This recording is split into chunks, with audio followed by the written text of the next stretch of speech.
dengar-dengar dari mantan suami ya meluncurkan tim audit untuk memeriksa keuangan nafkah ya. Gimana sih Jendes gak dakdikduk ser? Coba masa iya minta nafkah tinggal nyodorin tagihan-tagihan sampai ratusan juta tapi nggak genah ketika diminta rinciannya. Lu pikir mantan suami lo itu cuma ngurusin lo aja gitu? Kalau buat anak sih nggak apa-apa ya, karena kan itu keputusan pengadilan ya. Kalau buat menghidupi pribadi lo ya, keglamoran lo itu kan emang tidak masuk akal ya. Halo semuanya, kembali lagi di Analisis Sengit, channel yang membahas dan mereaksi berbagai isu yang sedang ramai diperbincangkan. Kali ini, kita akan membahas polemik Ruben Onsu dan Sarwenda, khususnya soal hak asuh anak yang kembali memanas. Yang bikin menarik, pihak Ruben disebut masih menyimpan bukti-bukti lain yang dianggap penting dalam perkara ini. Bahkan, kuasa hukumnya menegaskan bahwa apa yang sudah muncul ke publik sejauh ini belum semuanya. Di sisi lain, muncul pula perdebatan soal nafkah anak, penggunaan keuangan, hingga isu-isu lain yang sebelumnya sempat dilempar ke ruang publik. Pertanyaannya, sebenarnya apa yang sedang dipersiapkan pihak Ruben dan seberapa kuat bukti yang mereka miliki? Kita juga akan melihat bagaimana komentar dan tudingan yang sebelumnya ramai dibicarakan kembali dipertanyakan setelah sejumlah informasi justru tidak terbukti seperti yang digambarkan sebelumnya. Tonton videonya hingga usai karena saya akan memberikan komentar cukup panjang di bagian akhir video. Yuk kita tonton videonya. Makanya dari tim mantan suami mengeluarkan tim audit untuk memeriksa keuangan nafkah. Apakah benar sekian ratus juta itu untuk keperluan dan kebutuhan anak-anak? Atau dari sekian ratus juta itu lu Jendes juga ikut andil dan ikut memakan untuk gaya pribadi, gaya hidup lo? Gimana? Jangan ada laporan nanti penggelapan uang nafkah loh. Seperti itu. Keinginan kok tiba-tiba datang ke sekolah gitu walaupun cuma bertemu anak mencium pipi kanan kirinya kok. Banyak hal Mbak, saya tidak bisa ceritakan. Banyak hal, itu bisa saya lakukan, tapi banyak hal. Nanti kalau saya ucapkan rame lagi gitu. Ya, jadi intinya adalah ya udah pokoknya ikuti prosesnya ya. Saya pun sampai sekarang ini berdoa juga tetap minta yang terbaik. Sampai sekarang masih Masih gitu. Ya mungkin mereka punya banyak kegiatan dan aktivitas kan gitu. Jadi saya pun kalau mau ngechat juga kayak udahlah nanti mereka lama balas, ntar saya jadinya sedih, ya kan? Jadi ya udah, saya percaya suatu saat nanti ya pasti Allah kasih jalannya. Kangen gitu. dengan nganter, kangen dengan. Iyalah, pasti nggak ada mungkin. Tapi saya tidak pengen itunya menjadi bikin saya drop gitu. Tapi saya maunya berjalan, mencoba untuk ya Allah yang kerjakan semuanya. Intinya satu kan yang diinginkan sama Ruben itu hanya anak-anak gitu loh. Jadi ya udah nggak usah diributin toh. Anak-anak itu tidak ada mantan, kan sudah saya bilang kan, tidak ada mantan orang tua, tidak ada mantan ibu maupun tidak ada mantan atau bapaknya gitu loh.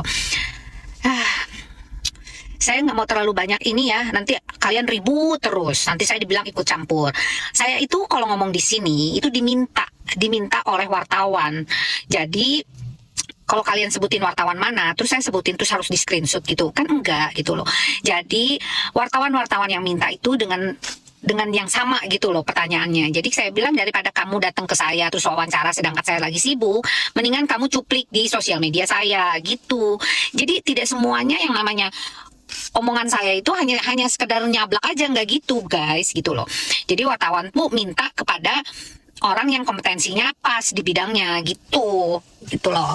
Jadi kadang-kadang ada yang pas dengan omongan saya, wartawan paling bilang, Mbak izin saya mau ambil videonya yang di TikTok ya atau apalah gitu ya, kayak gitu. Jadi buat saya kalian nggak usah terlalu yang ikut campur tuh kalian gitu loh. Kalian yang nggak ngerti apa-apa tapi kalian ngomong gitu loh, dan kalian juga yang bukan kompetensinya kalian itu bersuara gitu loh ya.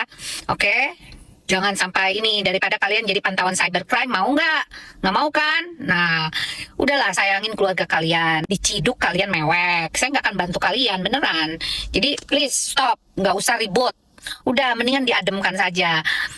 Saya juga nggak mau terlalu yang gimana gitu ya. Yang jelas aku respect pada semuanya gitu, karena ya Ruben juga baik, Sarwenda juga baik, kan gitu. Tapi ada satu yang kesalahan pada saat live itu aja sih yang kenapa saya komen gitu. Karena itu nggak bagus. Kenapa saya begitu? Karena saya concern kepada anaknya gitu loh. Kalau sampai hal tersebut dipublish atau terpublish gitu ya secara tidak sengaja, nah itu kan jadi dampaknya nggak, untuk kesehatan mental anaknya kan nggak baik. Kolektor yang datang itu debt kolektor mobil, debt kolektor pinjol. Awalnya ngomong seolah-olah ada debt collector masalah cicilan rumah yang mau dilelang. Tapi setelah Densu bilang kalau pihak bank sudah mengkonfirmasi bahwa tidak pernah mengirimkan debt collector, dia berbelok, bilangnya debt collector pinjol. Coba perhatikan pas dia ngomong, ada kayak mikir. Kolektor pinjol dari handphone. Memang saya bukan ahli membaca bahasa tubuh, tapi dari pengalaman saya, pengalaman hidup saya, biasanya orang kalau jawabnya dan matanya tuh menerawang, itu biasanya ngarang-ngarang. Karena kalau orang mengingat-ingat, itu matanya lebih tegas. Jadi dia bisa mengatakan dengan cara tegas dan matanya itu tajam. Waktu ini, jadi ini. Tapi kalau matanya tuh ngawang, itu biasanya ngarang-ngarang. Kalau dia ngeceknya sekarang ya udah pasti nggak ada. Ya, apalagi kalau udah dibayar. Saat pengacara R berhasil membuktikan kalau R tidak pernah terlibat pinjol, ngeles lagi, bilangnya pasti sudah dibayar, makanya tidak tercatat lagi. Walaupun sudah dibayar, namanya orang kalau pernah punya pinjol, tuh namanya pasti ada tercatat, ada historinya. Udahlah itu sudah, menurut saya sudah masa lalu lah ya. Enteng kali kau ngomong sudah masa lalu, Bang. Habis fitnah orang seenaknya, terus kau bilang ini sudah masa lalu, lupakan saja, begitu, Bang. Ini adalah salah satu taktik dari manusia-manusia manipulatif untuk menghindar dari tanggung jawab mereka. Saat mereka memfitnah dan fitnah itu tidak terbukti, mereka akan bilang, sudah, lupakan saja, itu sudah masa lalu, jangan dibicarakan lagi. Kita bicarakan yang sekarang saja. Yang sekarang itu apa? Ya fitnahan yang baru. Nanti begitu lagi. Saat fitnahan yang baru tidak terbukti, mereka bilang, sudah, lupakan saja, kita lewati, sudah, berlalu ya biarkan berlalu, kita bahas yang sekarang. Yang sekarang apa? Fitnahan yang baru lagi. Begitu terus. Itu adalah trik mereka agar korban frustasi dan pada akhirnya menuruti apa yang mereka mau. Korban akan depresi dan akhirnya mengiyakan apa yang mereka minta. Korban kelelahan dan akhirnya mengalah. Sekarang kita membahas tentang perkataannya si bapak, tentang katanya ya kalau dicek sekarang mah kan ya mungkin kan sudah nggak ada, kan kata mereka sudah nggak ada, berarti itu udah dibayar. Ups, perkiraan gue ini masalah pinjol. Ada kata mungkin di situ, ya mungkin kan sudah dibayar kalau dicek sekarang.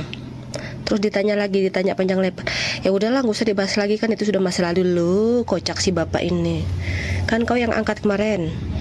Kau yang mengangkat kemarin untuk menjatuhkan si Onsu, untuk menaikkan kasus ini, untuk memperpanjang, memperlebar kasus ini agar diketahui oleh halayak ramai, salah satunya masalah pinjol, lelang rumah, dan kartu kredit. Sekarang kenapa Anda bilang itu setelah dicek datanya nggak ada namanya si Onsu? Di daftar pinjol manapun. Terus Anda bilang, iya kalau dicek sekarang mah ya mungkin kan sudah dibayar. Mungkin. Aduh Pak, kenapa sih suka menggiring opini? Ya, kenapa gitu? Nah, sekarang giliran ditanya kartu kredit, nggak berani jawab. Ujung-ujungnya nantilah di persidangan. Kenapa nggak Anda jawab? Karena memang kartu kredit itu tuh dipakai yang aneh-aneh, nggak semata untuk kebutuhan anak. Takut sampai detik ini Anda atau klien Anda tuh belum kasih tuh, ya. Detailnya kartu kredit itu dipakai buat apa aja. Belum itu Pak, belum. Sampai detik ini. Sekarang Anda bilang, sudahlah itu kan sudah masa lalu, masalah pinjol. Yang angkat kemarin siapa? Saha etata. Yang ngangkat kemarin ke media sosial ini, ke jagat raya ini, siapa? Saya. Kan gak mungkin saya Pak. Atau tetangga saya. Nggak mungkin Pak. Dari mulut Anda sendiri kemarin yang sering klarifikasi, yang sering memancing si Onsu untuk berbicara. Sekarang ketika tersudut, terpojokan, si bapak udahlah itu mah sudah masa lalu di. Kalau menurut saya pribadi, setelah melihat keseluruhan pembahasan ini, masalah Ruben Onsu dan Sarwenda sudah berada di tahap yang sangat rumit. Bukan lagi sekadar persoalan rumah tangga antara dua orang dewasa, tetapi sudah menyangkut anak, hak asuh, keuangan, bukti-bukti hukum, sampai berbagai pernyataan yang terlanjur beredar luas di masyarakat.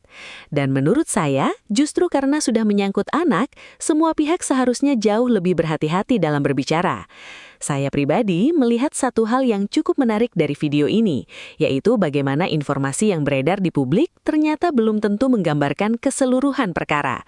Misalnya, ketika pihak Ruben melalui kuasa hukumnya mengatakan bahwa bukti-bukti yang sudah muncul ke publik belum semuanya merupakan materi yang akan digunakan dalam perkara hak asuh. Artinya, masyarakat sebenarnya belum melihat seluruh gambarannya. Nah, menurut saya ini penting. Jangan sampai kita sebagai penonton justru terlalu cepat mengambil kesimpulan hanya berdasarkan satu potongan video, satu pernyataan, atau satu tudingan. Karena kalau perkara sudah masuk ke ranah hukum, tentu ada proses pembuktian yang seharusnya menjadi dasar utama, bukan sekadar siapa yang paling keras bicara di media. Saya juga cukup tergelitik dengan perdebatan mengenai isu pinjaman online dan berbagai persoalan finansial yang sebelumnya ikut dibicarakan. Dalam narasi ini terlihat adanya kritik terhadap perubahan penjelasan ketika persoalan tersebut kembali dipertanyakan. Bahkan ada pihak yang mempertanyakan mengapa sebuah isu yang sebelumnya dibawa ke ruang publik kemudian disebut sebagai sesuatu yang sudah berlalu ketika mulai dipertanyakan kembali. Kalau saya boleh berpendapat, ketika seseorang sudah membawa sebuah tudingan ke ruang publik, konsekuensinya memang harus siap mempertanggungjawabkan pernyataan tersebut. Bukan berarti setiap orang harus membuka seluruh data pribadinya kepada publik, tetapi kalau sebuah informasi sudah digunakan untuk membentuk opini masyarakat, menurut saya wajar kalau kemudian muncul pertanyaan, dasar informasinya apa, buktinya apa, dan sejauh mana kebenarannya. Saya tidak mengatakan bahwa satu pihak pasti benar dan pihak lainnya pasti salah. Saya juga tidak berada di posisi untuk menentukan siapa yang menang atau siapa yang kalah dalam perkara ini. Tetapi sebagai penonton, saya merasa masyarakat berhak mendapatkan informasi yang jelas, bukan informasi yang justru semakin membuat keadaan menjadi kabur. Yang paling saya khawatirkan justru anak-anak, karena apapun konflik yang terjadi antara Ruben dan Sarwenda sebagai orang tua, anak-anak tetap harus menjadi prioritas. Dalam pembahasan ini sendiri bahkan muncul kekhawatiran bahwa persoalan yang dibicarakan secara terbuka bisa berdampak terhadap kondisi mental anak. Menurut saya, ini yang sering dilupakan ketika sebuah konflik keluarga sudah menjadi konsumsi publik. Orang dewasa mungkin bisa membaca berita, memahami konteks, membela diri, bahkan memberikan klarifikasi. Tetapi anak belum tentu memiliki kemampuan yang sama untuk menghadapi tekanan dari opini publik. Mereka bisa membaca komentar, mendengar pembicaraan orang, atau melihat pemberitaan mengenai keluarganya sendiri. Dan dampaknya bisa jauh lebih panjang daripada yang kita bayangkan. Karena itu, saya pribadi berharap kedua belah pihak bisa lebih menahan diri. Kalau memang ada bukti, silahkan dibuktikan melalui jalur hukum. Kalau memang ada persoalan yang harus diselesaikan, biarkan prosesnya berjalan. Jangan sampai ruang publik justru menjadi tempat untuk saling melempar pernyataan yang akhirnya membuat masalah semakin besar. Saya juga melihat pernyataan dari pihak kuasa hukum Ruben yang mengatakan bahwa pihaknya masih memiliki bukti lain, cukup menarik. Karena itu berarti apa yang selama ini kita lihat di media, kemungkinan memang belum keseluruhan materi perkara. Jadi menurut saya, kita sebagai penonton, sebaiknya jangan terlalu percaya diri mengatakan sudah mengetahui semuanya. Bisa jadi masih ada informasi yang belum keluar. Dan justru disinilah saya merasa menarik untuk mengikuti perkembangannya. Bukan karena saya ingin melihat konflik keluarga orang lain semakin panas, tetapi karena kita ingin melihat bagaimana sebuah persoalan yang sudah menjadi konsumsi publik akhirnya dibuktikan melalui proses yang semestinya. Kalau nanti ada bukti baru yang memang kuat, tentu publik akan bisa menilainya. Begitu juga sebaliknya, kalau ternyata ada tudingan yang tidak terbukti, menurut saya pihak yang menyampaikan tudingan tersebut juga harus berani memberikan penjelasan. Jangan sampai masyarakat hanya diberikan bagian ketika tudingan itu dilempar, tetapi ketika tudingan tersebut dipertanyakan, semuanya sudah dianggap selesai dan harus dilupakan. Saya pribadi lebih menghargai orang yang berani mengatakan saya salah, daripada orang yang terus mencari alasan ketika perkataannya ternyata tidak sesuai dengan fakta. Karena pada akhirnya manusia memang bisa salah bicara. Yang membedakan adalah bagaimana seseorang bertanggung jawab setelah menyadari kesalahannya. Untuk Ruben dan Sarwenda sendiri, saya berharap apapun hasil proses hukumnya nanti, kepentingan anak-anak tetap menjadi pertimbangan paling utama. Mereka boleh memiliki persoalan sebagai pasangan pasangan atau sebagai mantan pasangan, tetapi status mereka sebagai orang tua menurut saya tidak seharusnya berubah hanya karena hubungan mereka sudah tidak seperti sebelumnya.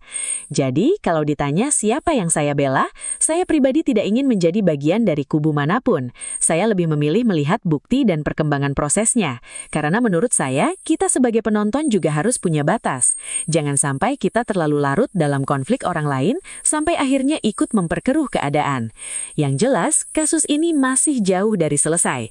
Pihak Ruben menyebut masih ada bukti lain, sementara masyarakat masih menunggu bagaimana bukti-bukti tersebut akan digunakan dalam proses hukum. Jadi, menurut saya, lebih baik kita tunggu perkembangan berikutnya daripada buru-buru membuat kesimpulan. Kalau menurut kalian, bagaimana? Apakah kalian melihat persoalan ini seharusnya diselesaikan sepenuhnya melalui jalur hukum tanpa terlalu dibawa ke ruang publik? Atau menurut kalian masyarakat memang perlu mengetahui perkembangan kasus ini karena sudah terlanjur menjadi perhatian publik? Tulis pendapat kalian di kolom komentar. Saya ingin tahu bagaimana sudut pandang kalian setelah melihat keseluruhan pembahasan ini. Dan satu hal, tetap sampaikan pendapat dengan kepala dingin. Kita boleh berbeda pandangan, tetapi jangan sampai perbedaan pendapat membuat kita ikut menyerang atau menghakimi pihak-pihak yang terlibat. Kalau kalian suka dengan pembahasan seperti ini, jangan lupa klik like, subscribe channel Analisis Sengit, dan nyalakan lonceng notifikasi supaya kalian tidak ketinggalan video reaksi dan analisis berikutnya. Sampai jumpa di video selanjutnya.